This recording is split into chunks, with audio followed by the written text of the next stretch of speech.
Real estate की दुनिया में ना सबसे बड़े मौके अक्सर वहीं छुपे होते हैं जहां कोई देख नहीं रहा होता। तो आज हम भारत के आरईआईटीज यानी रियल एस्टेट इन्वेस्टमेंट ट्रस्ट्स की कहानी में गहरे उतरने वाले हैं। एक ऐसा सेक्टर जो शायद भारत का अगला बड़ा ग्रोथ इंजन बनने की तैयारी कर रहा है।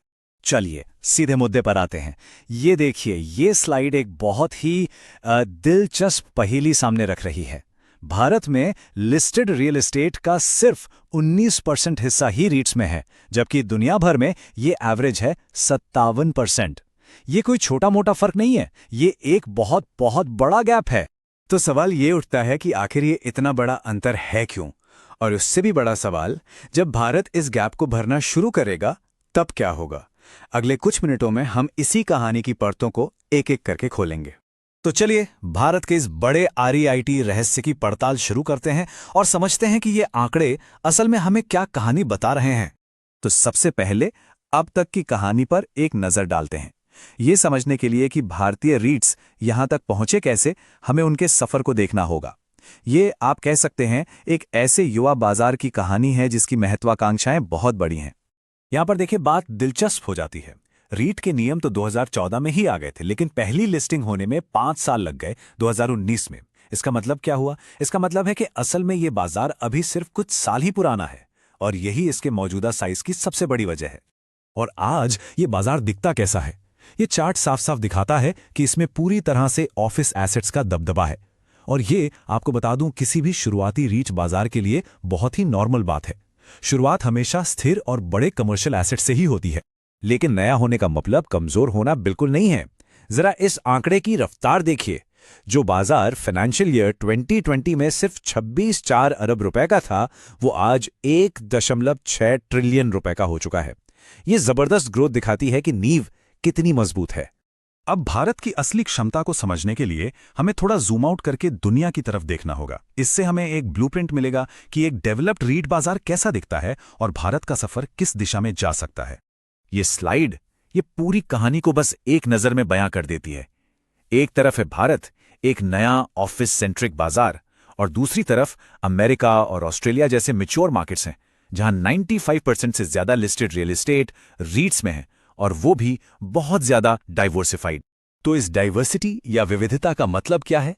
इसका मतलब है residential, health care, logistics, self storage, data centres और भी बहुत कुछ। यही वो भविष्य है जिसकी तरफ भारतीय आरईआईटी बाजार कदम बढ़ा सकता है। और अब बात करते हैं भविष्य की। ऐसा लग रहा है कि यह सोया हुआ विशालकाय अब करवट ले रहा है। चलिए देखते हैं कि आगे आने वाली ग्रोथ के अनुमान क्या कहते हैं।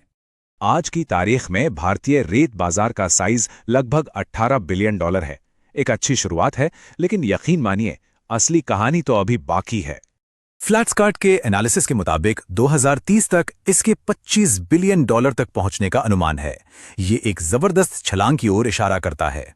और इस ग्रोथ को ताकत कहां से मिलेगी? यहां देखिए, 2030 तक रीट योग्य ऑफिस एसेट्स की वैल्यू ही आज से डबल होकर 16 ट्रिलियन रुपए होने की उम्मीद है। यही वो विशाल बेस है जो इस ग्रोथ को फ्यूल देगा। तो सबसे अहम बात क्या है? इस ग्रोथ का इंजन है रीच योग्य ऑफिस एसेट्स की एक बहुत बड़ी पाइपलाइन और ग्लोबल कंपनियों की तरफ से लगातार बढ़ती डिमांड। लेकिन कहानी सिर्फ इन चमचमाते ऑफिस टावर्स तक ही सीमित नहीं है। अब हम ये पता लगाएंगे कि भविष्य में ग्रोथ इस स्थापित ऑफिस सेक्टर के अलावा और कहां से आएगी। यहाँ दो सबसे चर्चित भावी सेक्टर्स का विश्लेषण है। एक तरफ है रिटेल रीट्स, जिनमें जबरदस्त पोटेंशियल है और उम्मीद है कि यह बाजार $9 बिलियन तक पहुंच सकता है। दूसरी तरफ रेजिडेंशियल रीट्स हैं, जो थोड़े चैलेंजिंग हैं क्योंकि वहां रेंटल यील्ड कम है, मतलब प्रॉपर्टी की कीमत के मुकाबले किराए से होने वाली कमाई कम है, और साथ ही कुछ पॉलिसी से जुड़ी रुकावटें भी हैं। और अवसर यहीं खत्म नहीं होते। जैसा कि फ्लैटस्कार्ट की एक रिपोर्ट कहती है, data centres, logistics, industrial parks और वेयरहाउसिंग जैसे asset class developed global REIT बाजारों की तरह ही बड़े और यील्ड देने वाले अवसर प्रदान करते हैं। ये फ्यूचर में डाइवर्सिफिकेशन के लिए एक साफ रोड मैप है।